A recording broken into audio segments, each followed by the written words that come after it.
Hello everyone. Welcome back. I'm Boomy, and today we are watching the Ice Age tier list by TierZoo.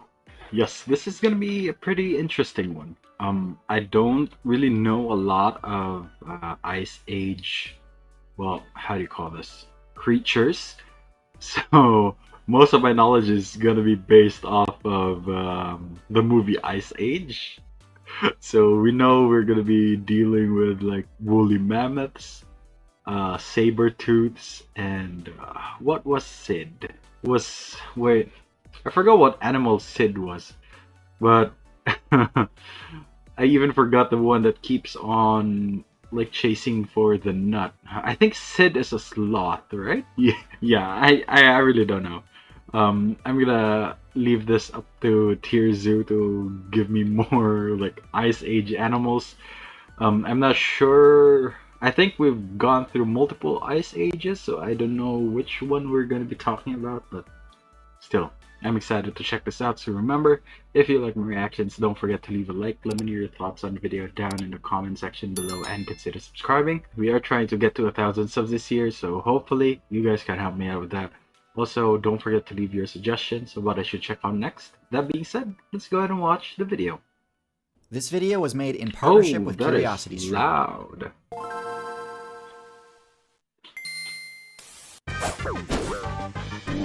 Yeah, saber tooth. What is that thing?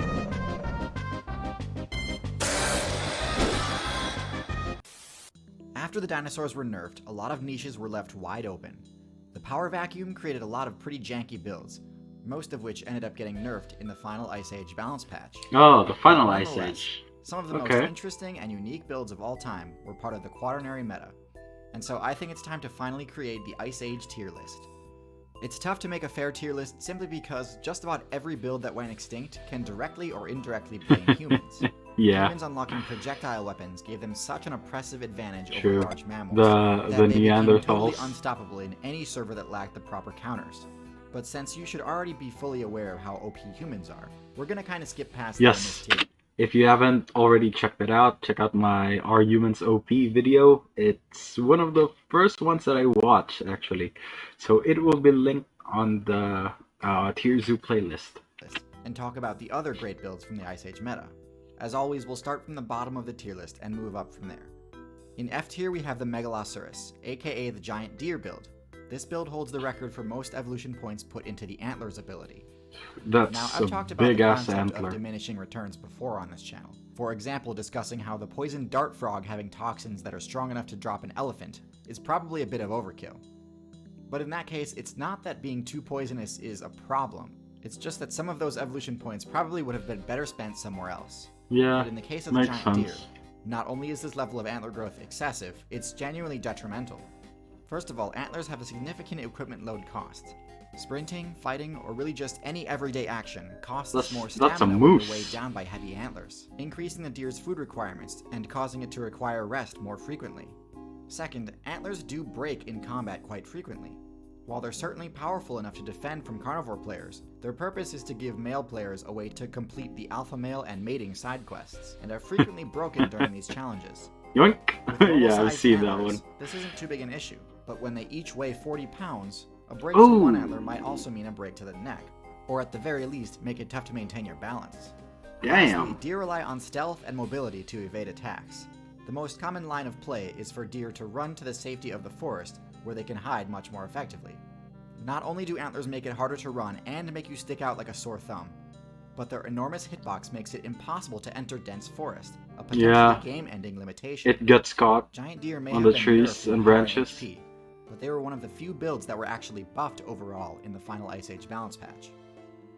In D tier, we have the Calicotherium, a horse build that's spec'd into tree browsing and four-limb claws, similar to the giant ground sloth. PBS Eons has already done an awesome video on the Calicotherium, so I won't spend too much time on them, but I will say that unfortunately, unlike the ground sloth, Calicotheriums were significantly worse at combat than the giant sloths that they were trying to copy, and frequently got bodied by predators that ground sloths would have had no trouble fending off. I don't have too much else to say about this build, but yeah, horse mains, you've got a good thing going, you don't need to copy other builds. In C tier, we have the Terror Bird. Terrorbirds are basically an attempt to recreate the dinosaur build after non-avian dinosaurs were banned in the Cretaceous-Paleogene balance patch. Yep. And credit where credit is due, it does do a decent job of it. Terrorbirds were actually pretty OP in the early post-dino meta, having the best mobility and power at the time. However, as the meta progressed towards the Ice Age, mammal builds finally unlocked better defensive and offensive tools to combat this playstyle. And while their high damage pack attack could still bring down a large mammal in a few hits, its damage is completely negated by armor, failing where pre-patched dinosaurs crushing Makes bite sense. had no trouble. Mammals eventually sense. developed high damage attacks of their own, leaving the Terrorbird player base with only one solid advantage, being able to stand on two legs. This is actually a pretty significant advantage, but it's best used in conjunction with powerful grasping or slashing forelimbs, a trait Terrorbirds fail to take advantage of. Hey guys, just a quick notice before we continue. If you're enjoying the reaction, I would like to ask you to please leave a like, comment, and subscribe. We are trying to get to 1,000 subs this year, so hopefully you guys can help me out with that. And that's it. Let's proceed with the reaction. Speaking of armor, next up on the tier list is the Glyptodon, the best armored build of the Ice Age meta. Glyptodons are pretty safe from predators, being able to block attacks from most of the common weapons at the time. It looks like a hybrid between an armadillo and what was the one? Was it a stegosaurus? The one that had a very bulky tail? Well, not bulky, but it has the like thing at the end. They also possess two powerful offensive moves. Yeah, it looks like an armadillo. And the second being Club Smash, a move reminiscent of the Ankylosaurus. No. Yes, strong. that's the one. I can't pronounce the word. Ankylosaurus? Weren't by any means below average builds. Not what I said but earlier. As a tank role, I don't think they were near oppressive enough in terms of area denial for me to rate them any higher than B tier. Also in B tier we have the Woolly Rhinoceros, a more powerful version of the modern day Rhino build. Rhinos themselves are a tank variation of the horse build, and personally I don't see them as particularly viable in the modern day meta, due to a combination of two reasons: low intelligence and poor eyesight. Yeah. This combination makes it very difficult for the Rhino to determine friend from foe, and as well, that's one thick boy though. Look at that thing. An absolute unit. a result, Rhinos often team kill each other. They are hyper aggressive, often attacking anything that they detect in their territory, which can include ridiculous things such as trees, rocks, and termite mounds. Anyways, I wouldn't put modern day rhinos any higher than D tier. They just attack rhinos, despite having the everything. Same issues, are powerful enough to earn a spot in B tier, just because of how important defense and offense was during this time. With the power creep starting to reach dinosaur levels, being able to defend yourself was critical, and the Woolly Rhinoceros had perhaps the most threatening weapon in the entire game at the time. Yep. Last in B tier we have the Dire Wolf. Dire Wolves were the premier pack hunting build of the Ice Age meta. They were more powerful than any of the canine builds today, but actually on the weaker side when it comes to dogs throughout the Cenozoic meta. Earlier on, during the Oligocene and Miocene expansions that came just before the Ice Age, they were even stronger 1.3, dogs, like the 1.4. Borfagian and bear dogs. And yet it seems like the player base has constantly been shifting towards smaller, less powerful canine builds that were more agile and efficient. I think the reason for this is that the canine class in general is just best suited to the pack hunting strategy. Yeah, pack hunting strategy is perhaps the best way to take on builds above your weight class. But the thing to keep in mind is that if you're teaming up with other carnivore players, you'll need to split the loot from your kills. Yeah. This gets to be a problem if your entire team is playing as the larger, more powerful dogs, because they have a much higher food cost. Since pack hunting is still plenty effective even when the individual members of a pack aren't particularly strong, it makes sense why the Dire Wolf player base eventually shifted towards the smaller Grey Wolf build. Still, at the time, they were a force to be reckoned with, although they often were unable to defend their kills from the more powerful solo DPS builds of the Ice Age. All in all, not top tier, but by no means low tier. Alright, so in A tier we've reached builds that are all pretty much unimpeachably overpowered, and would still likely rule the meta today, if not for the absolutely broken build that is the Human. First, let's talk about the most famous build from the Ice Age, the Mammoth. Yep, the Mammoth. Mammoths had the highest HP of any Ice Age. I'm surprised that it's not A tier. Well, then again, they are pretty slow and easily countered with like tools and weapons. But still, a Mammoth is still a powerful creature. Top tier gear, second only to the Woolly Rhino.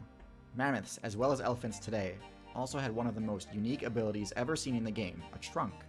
Choosing between a quadrupedal and bipedal build is a difficult choice. Quadrupeds are much more stable and tend to have higher run speeds, but using all four limbs to walk means you can't use them to grab or pick up items. Proboscideans like mammoths and elephants subvert this issue by putting enough points into the nose skill tree to unlock the trunk, Aw, basically giving that's so themselves cute. a fifth appendage. A This is an moon. extremely powerful and versatile ability Oh, the that geese. easily earns them a high tier spot. The only thing keeping them down is that they had an absolutely abysmal matchup versus humans. While Yeah. many of the Ice Age mid-tier and top tiers had an unfavorable matchup against humans, the mammoths was especially terrible, because they're such a big target and worth so much XP. At the top end of A tier is the other Ice Age all-star, the Sabertooth. Sabertooth. In terms of critical hit Yep. damage, nothing else even comes close to what Sabers can dish out.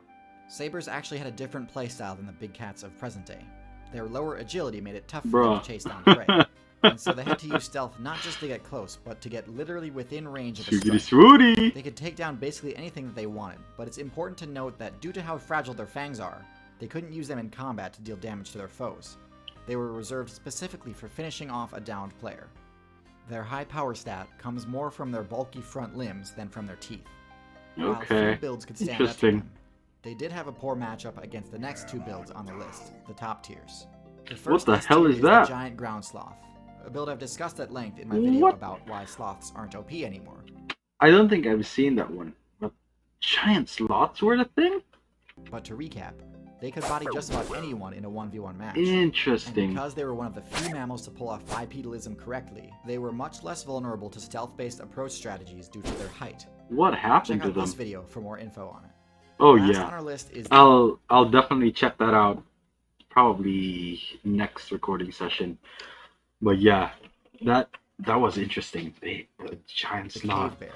Cave bears just had insane stats across the board. Oh yeah, a And bear. Here's the kicker. They were scavengers. You can't just put these kinds of stats on a scavenger.